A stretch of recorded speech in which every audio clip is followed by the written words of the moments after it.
ముందుగా విశాఖ 4, అనురాధ 1, 2, 3, 4, జ్యేష్ఠ 1, 2, 3, 4, ఆదాయం 11, వ్యయం 5, రాజపూజ్యం 2, అవమానం 4.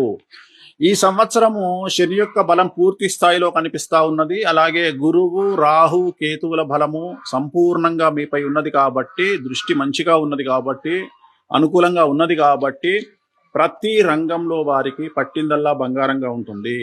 వృశ్చిక రాశి వారికి విద్యార్థులకు ఉత్తీర్ణత శాతం పెరుగుతుంది. అనుకున్న దానికంటే ఎక్కువ మార్కులు సంపాదిస్తారు. అలాగే విదేశీ వీసాలు అనుకూలంగా ఉంటాయి. అలాగే కోరుకున్నటువంటి యూనివర్సిటీల్లో ప్లేస్మెంట్స్ లభిస్తాయి, అంటే సీట్లు పొందుతారు. అలాగే విదేశాల్లో ఉండే వారికి విద్యార్థులకు ఉద్యోగ ప్రాప్తి కనిపిస్తూ ఉంది. నిరుద్యోగులకు ఉద్యోగ ప్రాప్తి కనిపిస్తూ ఉంది. జీవితంలో స్థిరత్వం ఏర్పరచుకుంటారు.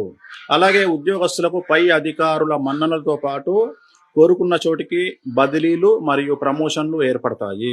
వ్యవసాయ రంగంలో ఉండేటువంటి వ్యవసాయదారులకు 2 పంటలు దిగుబడి రాబడి అధికంగా ఉంటుంది. మరీ ముఖ్యంగా పసుపు పంట పండించే వారికి విశేషించి అనుకూలంగా ఉంటుంది. అలాగే చేపలు, రొయ్యలు వ్యాపారస్తులకు చాలా అనుకూలంగా ఉంటుంది. పౌల్ట్రీ రంగంలో ఉండే వారికి విశేషించి లాభకరంగా ఉంటుంది. వ్యాపారస్తులకు ఉమ్మడి మరియు రిటైలు వ్యాపారస్తులకు అనుకూలంగా ఉంటుంది. కాంట్రాక్టర్లకు విపరీతమైనటువంటి ఆదాయం లభిస్తుంది. కొత్త కాంట్రాక్టులు వస్తాయి, పాత బకాయిలు తీరుస్తారు. కళాకారులకు మాత్రం చాలా అనుకూలంగా ఉంటుంది. మరీ ముఖ్యంగా సినిమా రంగంలో ఉండే వారికి, రాజకీయ రంగంలో ఉండే వారికి విశేషించి యోగకాలంగా భావించాల్సి ఉంటుంది. సో ఏ రంగం తీసుకున్నా వృశ్చిక రాశి వారికి ఈ సంవత్సరము రాజయోగంగా భావించాల్సి ఉంటుంది. పట్టిందల్లా బంగారంగా ఉంటుంది.